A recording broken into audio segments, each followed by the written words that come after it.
All right, we're live. All right, good morning, everyone. Welcome back to Government Operations and Military Affairs. It is Thursday, March 12th, about 9:10 in the morning. And we are going to have a conversation about Public Safety Communications Task Force funding with Deputy Commissioner and Co-Chair of the Public Safety Communications Task Force, Mr. Batesy. How are you, sir? Good morning. Good to see you again.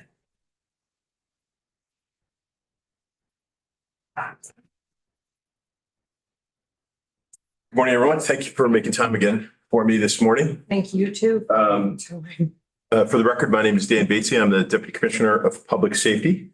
And I have just a couple of items for you this morning. I will say that my testimony this morning represents a pretty rapid turnaround on a unusually busy public safety afternoon and morning this morning already. So I am going to go back and fact check and coordinate. I will give all of these figures that I'm about to give you. I'll give them to you in writing, but I probably need just a couple hours to make sure I haven't stepped in it and given you something wrong.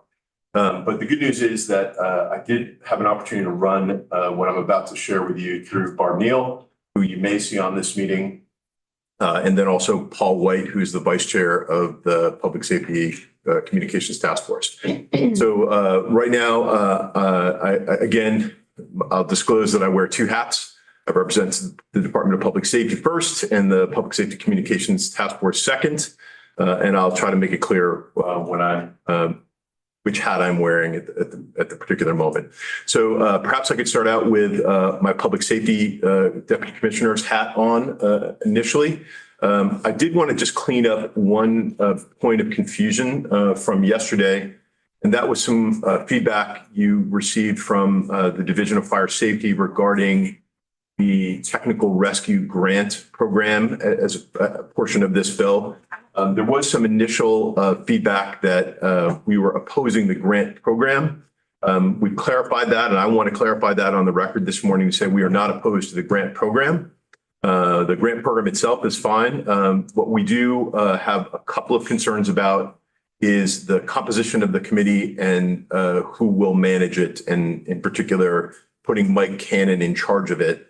Mike Cannon, for those of you who don't know, is our USFAR program manager. We're just a little bit concerned that he's got some conflict there, or conflict could be created from him managing a grant program when he has to work with all these departments and run the USFAR program. But we'll be glad to clarify those specific points to you. But just to be clear and for the record, we are not opposed to the grant program itself. Can I ask a question about a particular position? Instead of naming a person, we should name the position. So if it's somebody who is, for instance, a fire chief that you want in that position, or if it's somebody from the department that you want in that position. So please be clear with that when you send us your memo, because naming a person who may not be here tomorrow would be problematic. And that's also one of our concerns as well.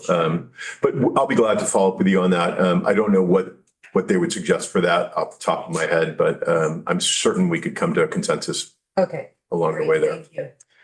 All right. The second piece, and I'll take my Deputy Commissioner's hat off here, at least mostly off, and represent the task force for a moment. So Vice Chair, you asked me to present to you some facts, some figures on a budget in terms of how we would spend the remaining money. Last time I was here, we detailed the appropriated funds over the last 2 years towards the Public Safety Communications Task Force. Now, before I begin, I'll just reference back that you've already received our comprehensive review of the system. The task force has given you recommendations based upon that plan. And the budget I'm going to speak to right now is really those recommendations. Now, of course, you can pick and choose which of the recommendations you would like to include in this. And in the initial draft language, there were some that were included, some that weren't. I'm just going to give you the whole list of our recommendations with the figures, and understanding that the dollar figures will adjust depending upon which of those recommendations you'd like to include or not include. All right. The first of our recommendations that we laid out was a governance model and independent board.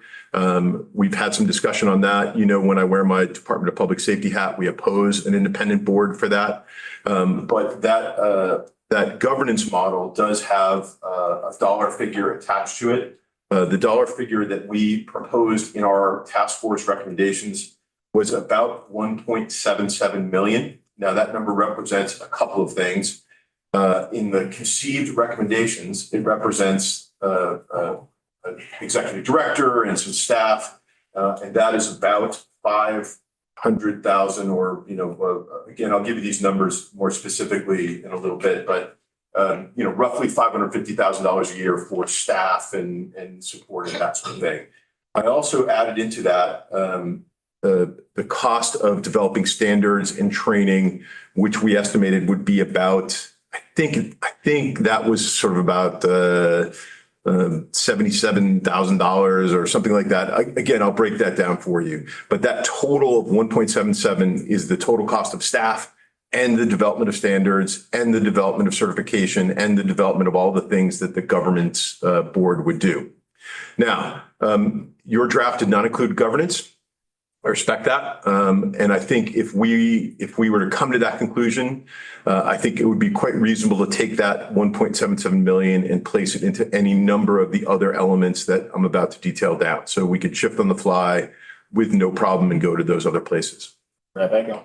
So, because we're not going to recommend that an independent board be set up, that approximately $1.77 million would be available for the actual setup of a system to provide public safety communications. I think it would make logical sense to shift it to that, and I'll talk about that in just a moment.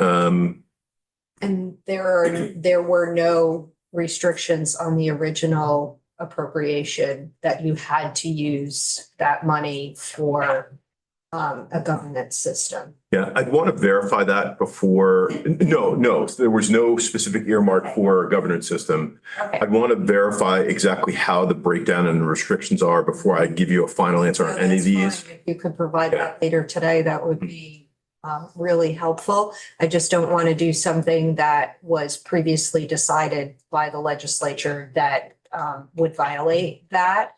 But it seems to me that that's a big chunk of money that could be utilized for actual equipment and labor to install that equipment. I appreciate that. And I don't believe so, but I'll just want to verify that before I say for sure. All right. The second of our recommendations was to implement a multidisciplinary computer-aided dispatch system. That is Say that one more time.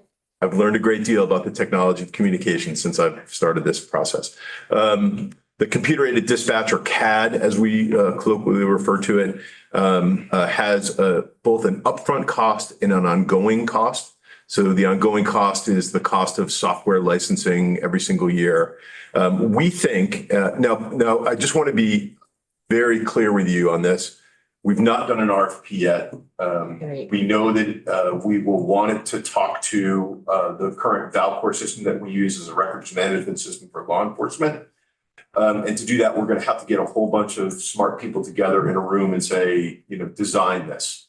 What we have done, however, is our technical experts with the task force have reached out to a couple of vendors and said, in broad strokes, if we were to conceive of a CAD system that would be able to at least at a minimum communicate with that records management system, what's a ballpark figure? So what I'm giving you is this ballpark figure.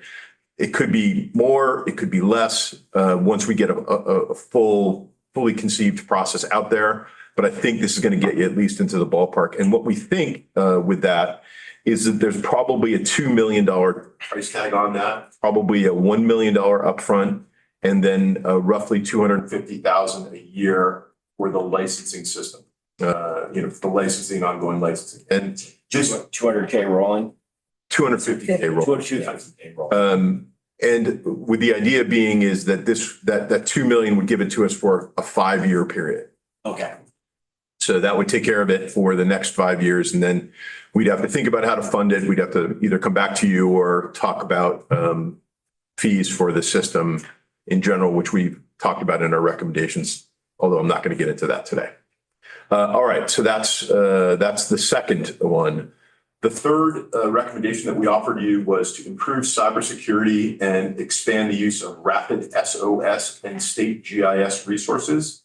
Rapid SOS and state GIS is mapping software, and we are currently using it at some of our dispatch centers, but not all of our dispatch centers. We think it would be a good idea to extend that capability out to all dispatch centers and therefore be able to communicate on the same platform for those purposes. The cost of that, and by the way, that's all included. So everything that I've just mentioned there is about $190,000. We know that the GIS software itself is about $20,000 a year. We're going to suggest a 2-year period of implementation for that. So, $40,000 of that is the 2-year licensing of it. The rest is the cost of the actual software, hardware, whatever the stuff is. Okay, so that's all rolled into the 190? Yes. So cybersecurity total is 190? Well, all told, cybersecurity plus the GIS plus the Rapid SOS, all told is 190. Now, if my math is correct, and it may very well not be, quite frankly, that leaves us with roughly $4.5 million, give or take a little bit. And that what we would suggest, and what we have suggested already in our recommendations, is we use that $4.5 million to build out the land mobile radio network and improve and do so we know that if we really wanted to have a fully robust improvement in communications, we would need to spend about $36 million to build towers and antennas and all of the actual stuff that needs to happen. We're not asking for that, but we think we could use that $4.5 million that's left over to look at the system in its worst places, or places that have some turnkey ready projects, and say, here's an infusion of money to improve your area. Now, what does that mean? That means primarily infrastructure stuff. So antennas, the cabling, and all of the things that we would do on the towers and stuff like that to basically improve that. It also means some of the communications standards being laid out to so for instance, we think it would make good sense if we said we have a vision for a VHF statewide network, right? So that means something. If you're a radio guy, it means that we would significantly enhance the ability for dispatch centers to hear one another over larger distances. We know we can't do it all at once, but what we think we can do is do it in small chunks and say, for example, Addison County, you need some help. We know that there's some pretty big gaps in your coverage. We're going to give you some money to get your teams together and put this technology to work and build up your radio antennas and that sort of stuff. And we'll start there.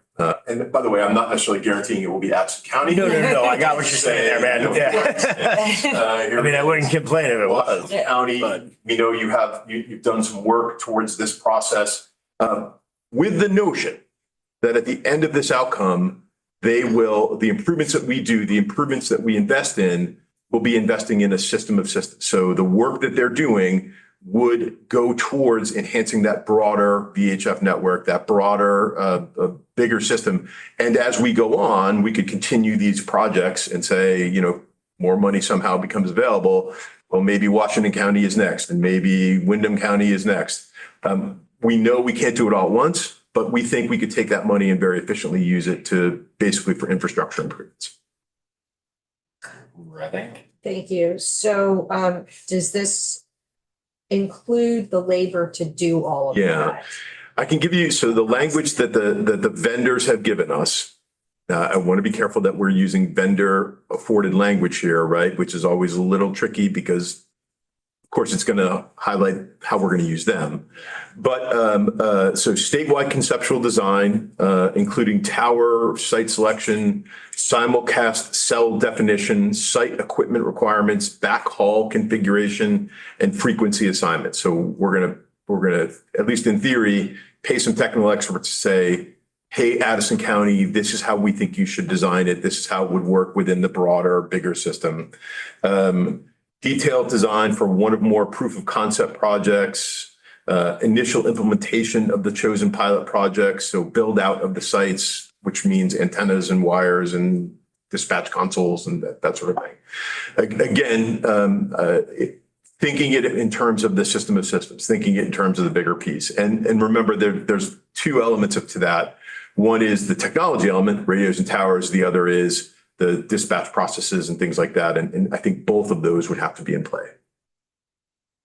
Okay, and my other question was, my understanding of building out the LMR network is it already exists, and the other chunk of money that we have no control over, the congressionally directed spending, is being used to beef that up currently. Yes. So this will augment what is being done there. Yes. In the hopes that eventually the state will have better coverage. Yes. So the $9 million in congressionally directed spending, again, not what we're talking about now, different pot of money, is being used on the state-owned infrastructure. So the towers we use for state police dispatch centers and all that. We dispatch currently for 47 towns across Vermont. So when you augment us, you augment all of our capabilities, and it reaches out pretty widely for any number of things, also for AOT and for the warden service and a number of other associated partners with us.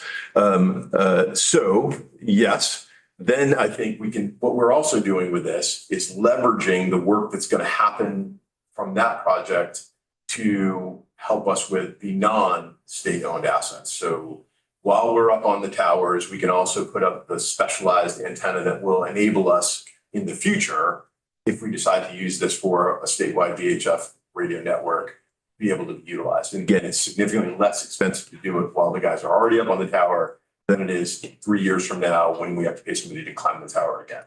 Okay, so same tower, but two different services, one for state-owned equipment and the other for municipal-owned or. It's not quite that black and white. No. In some occasions it is. Okay. But remember that some occasions it actually is the statewide tower dispatching for that town. So, Okay, yeah, so it's both. got it. And you said 47 municipalities. That the state police currently dispatches for. Okay, so the state-owned equipment would include VSPs. Yes. Obviously. Yeah.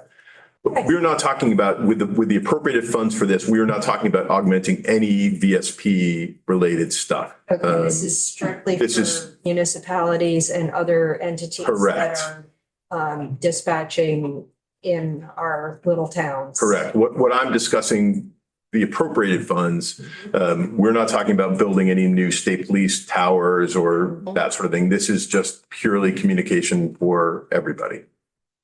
Great. Now, by the way, does the state police benefit from that? Sure, and I'll disclose that. I mean, again, we do a lot of dispatching for state police. So as we improve communications in that regard, there would be benefit, but it is not the express benefit of the state police that we're talking about here, which is oftentimes a concern of many of our stakeholders, is that the Department of Public Safety is just padding the nest and saying, we're going to use this money for us and make it better for us, but nobody else. And that's not what I'm talking about under these circumstances. I really appreciate the clarification because as a co-chair of the Rural Caucus, it's really important to us that our rural towns have similar capacity and are really struggling at the moment with coverage. Thanks. So that should take us to the full total. And again, I'll just say, you can choose to implement all of these recommendations, some of these recommendations, and if you choose not to put in pieces of them, you can certainly shift that additional remaining funding over to land mobile radio network improvements. So that's a very flexible number. We'll take it as far as it will let us run. Right. So if obviously we've talked about not setting up an independent board in this committee. So that 1.77 million approximately could go to any of the other three pots of money that you just discussed. Okay. For instance, you could take it and make the CAD available longer, right? Make a 5-year period, a 10-year period. Uh-huh.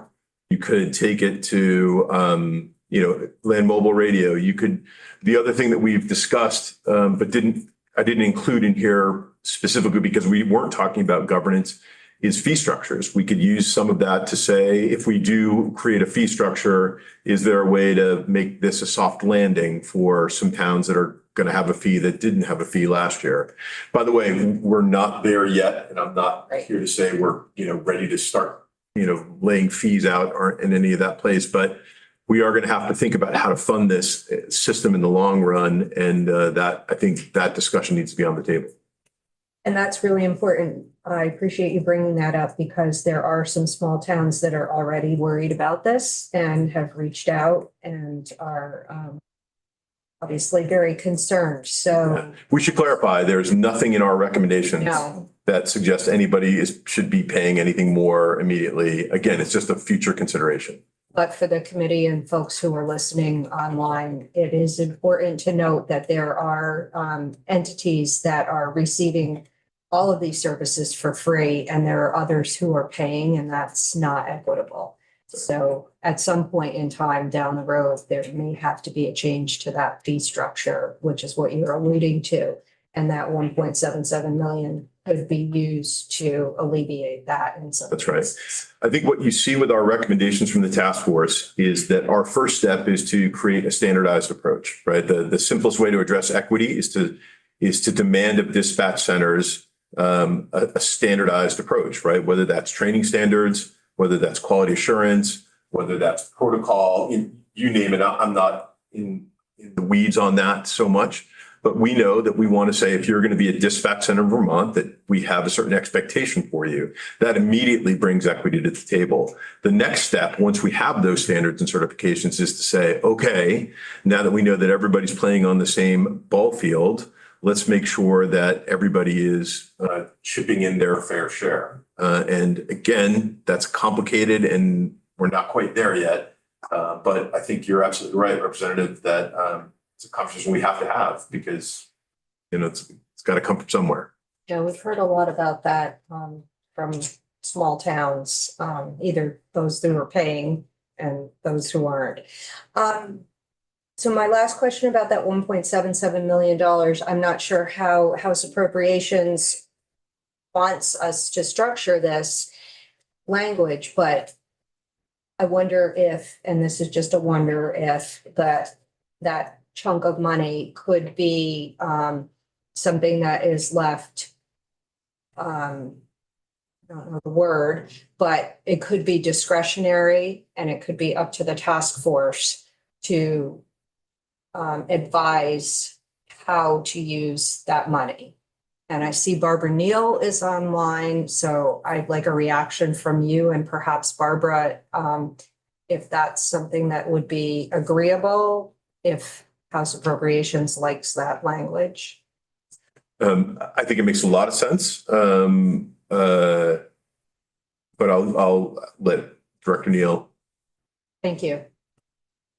Right. Good morning, everybody. For the record, I'm Barb Neal, Executive Director of the 911 Board, excuse me, and co-chair of this Public Safety Communications Task Force. And I agree with what Dan was just saying. I think that makes a lot of sense. And I think we've identified a couple places where actually 3 really now, where it could potentially go. And as the discussions continue to evolve within the task force, we can pin down where those dollars would be put to best use, really, as the whole topic moves forward and the work around it. So yes, I agree. Thank you. Quick question for both of you. What do you feel is a reasonable time frame for any of this to actually expend these funds? Well, I would suggest that most of what I've described to you is a sort of 1-year timeframe. We can turn this around pretty rapidly.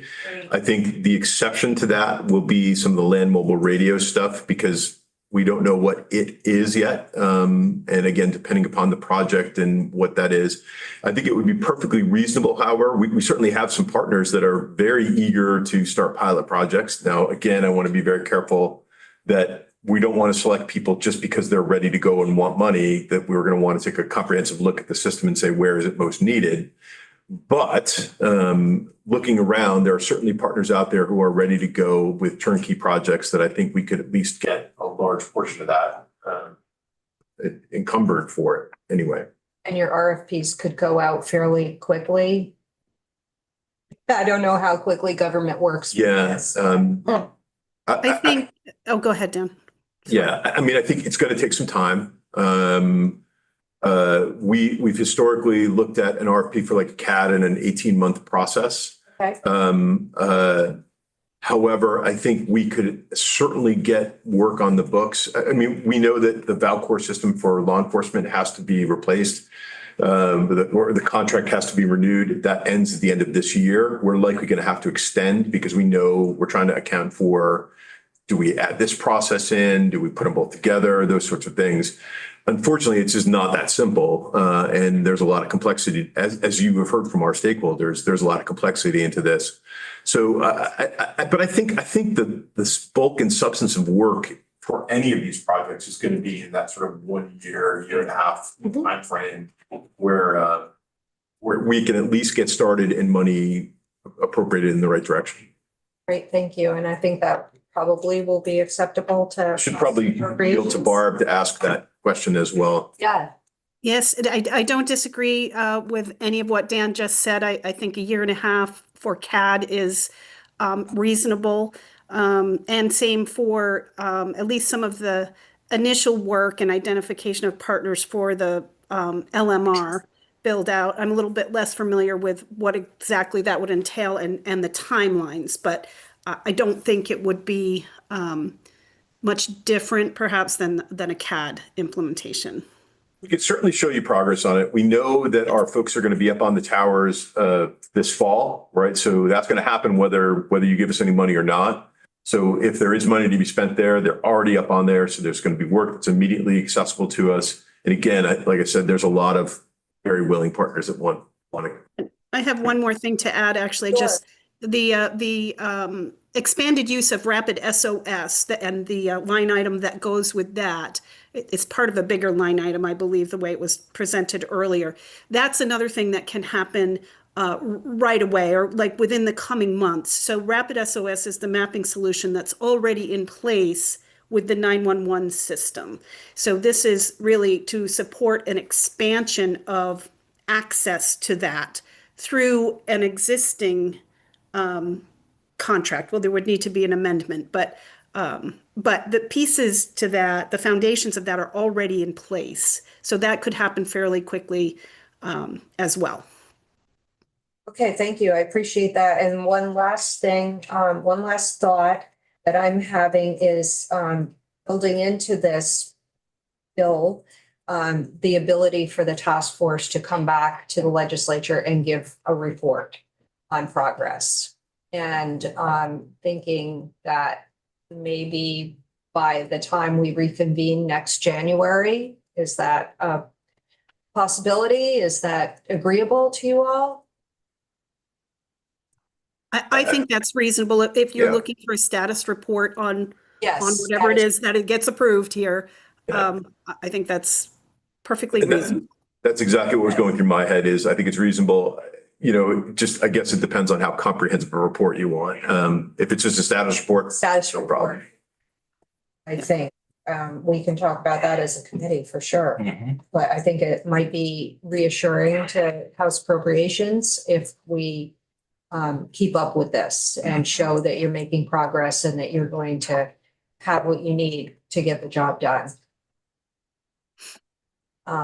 I'm going to stop asking questions. Mr. Chair, do you want to open it up to anybody else? Yeah, no, absolutely. Open it up to the table. No, I'm actually good. That last part was the one thing I had a question for. If we were going to get any information on how the progress was going, that this was actually happening. Oh, that answered.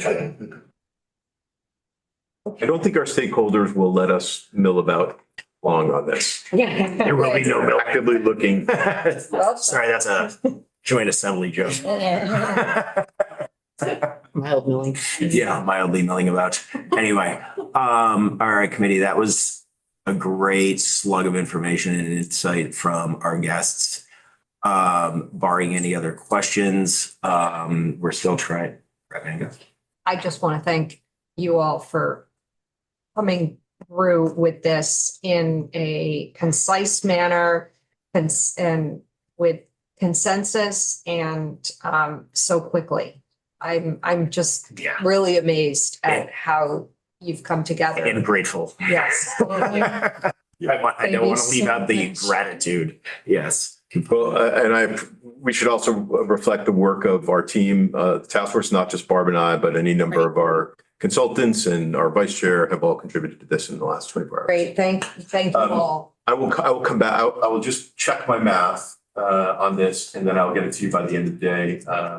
But I'm confident where we are, but I just want to triple check before Yes. putting it on the record. Okay, great. Thank you. We're going to be meeting with our attorney at both 1 o'clock and 2 o'clock. Yes. So, Yes. I think I'm comfortable you discussing this in round figures. Again, I just want to make sure that as I do this, somebody doesn't say, wait a second. And especially with regard to the limitations, that's the other thing I want to just triple check. We're not stepping on any legislative requirements. thank you. We appreciate you taking so much time out of your day to do this. And as far as the math is concerned, I think the focus right now is to have the structure dialed in at the policy level and we can have an ish on the math. Yeah. And then that conversation can continue in the money. If you're using that framework, I'm quite comfortable with these numbers. Yeah. I'm happy with Yes. issues about the number and focusing on the structure. Great. Cool.